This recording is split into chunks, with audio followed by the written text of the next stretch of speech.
DY सच के साथ भारतीय कम्युनिस्ट पार्टी के लोकसभा क्षेत्र 54 से लोकसभा प्रत्याशी अरविंद सेन यादव अपने पैतृक गांव भिटारी से चलकर मित्र सेन यादव की समाधि स्थल पर अपने हजारों समर्थक के साथ पहुंचकर बाबूजी की समाधि स्थल पर पुष्प अर्पित किए और पैर छूकर के आशीर्वाद भी लिए।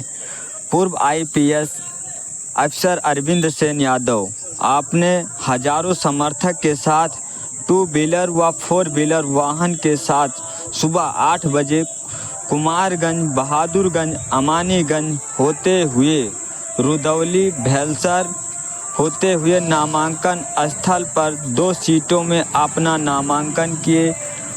पूर्व सांसद स्वर्गीय मित्र सेन यादव को याद करते हुए अरविंद सेन यादव अपने हजारों समर्थक व बाबूजी के चाहने वाले के बीच भावुक हुए।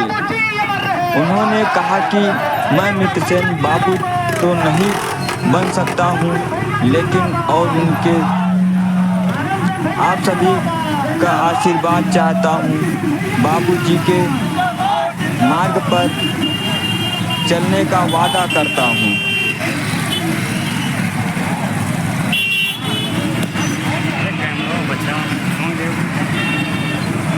DY सच के साथ ये खास रिपोर्ट अयोध्या के जनपद से 3 बार सांसद व 7 बार विधायक रहे स्वर्गीय मित्र सेन यादव के ज्येष्ठ सुपुत्र अरविंद सेन यादव ने गरीबों के मसीहा कहा जाने वाले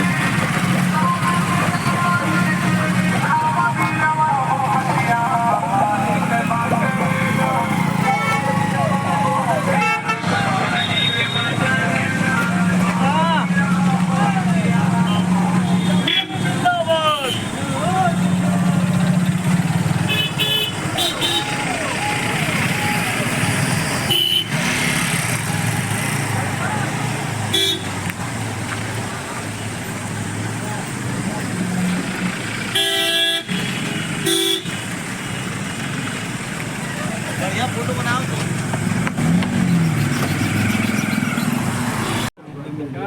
राजेश कुमार की है भाई। राजेश जय। हाँ राजेश धर्मेंद्र और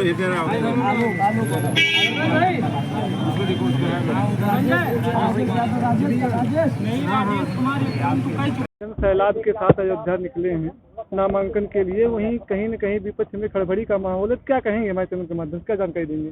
देखिए, हमें जो आज 2 सेटों में नामांकन दाखिल करना था, उसी सिलसिले में जुलूस की अनुमति दी गई थी, जिसके परिप्रेक्ष्य में मैंने मोटरसाइकिल और कुछ 4 पहिया वाहनों के साथ आकर के आज अपना 2 सेट दाखिल किया हूँ।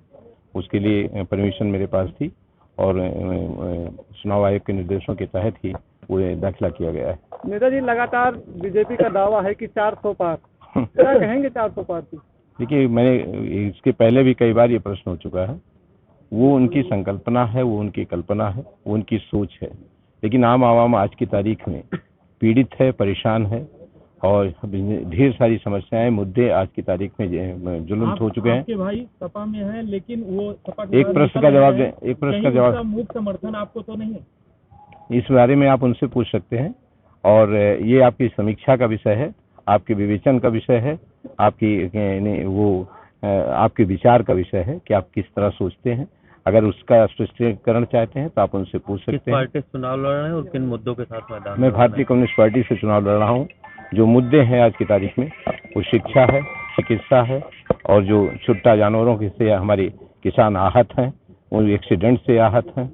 और अभी सोशल मीडिया में एक खबर तैर रही है वैक्सीन की, उसके सिलसिले में ढेर सारी ऐसी समस्याएं, बेरोजगारी की समस्या है, किसान पीड़ित है और परेशान है, बीमारियों से लोग मर रहे हैं, अजीब से हालात हैं आपके प्रदेश के, आपके जिले के।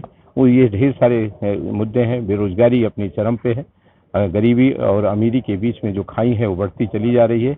ये ढेर सारे मुद्दे हैं जिनके चलते चुनाव में अपने आप को मैंने प्रस्तुत किया है। नेताजी, एक बीजेपी के बड़े नेता का दावा है कि पहले चरण के मतदान में सभी पार्टियां ICU में हैं, क्या कहेंगे? नहीं, ये तो उनका दावा हो सकता है, लेकिन इसके उलट भी हो सकता है। स्थिति ये है कि उनको भी कहीं न कहीं उनकी क्या भवें टेढ़ी हो गई हैं, तन गई हैं, और वो ये उनको एहसास हो गया है कि आम आवाम आज की तारीख में चुप है, और वो जो निर्णय देगा वो हो सकता है उनके खिलाफ हो। बाबूजी निर्दलीय चुनाव जीते थे, और आपको कितना विश्वास है कि बाबूजी के चाहने वाले आपके साथ हैं?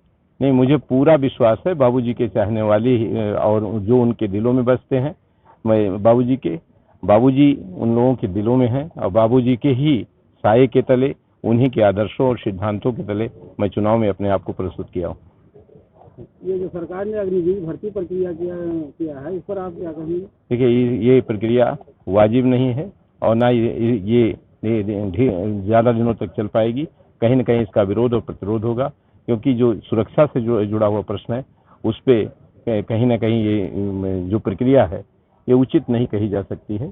फिर भी जो सरकार का एक वो है नियमावली है, जिसके तहत उन्होंने इसको वो किया है, सर्विस का विषय बनाया है, तो इसलिए उस विषय पे बहुत कुछ कहना ठीक नहीं है। सरकार का एक निर्णय है, उसी के सापेक्ष उन्होंने ये भर्ती प्रक्रिया की है, लेकिन ये बहुत उचित नहीं कही जा सकती है सुरक्षा के दृष्टिकोण से।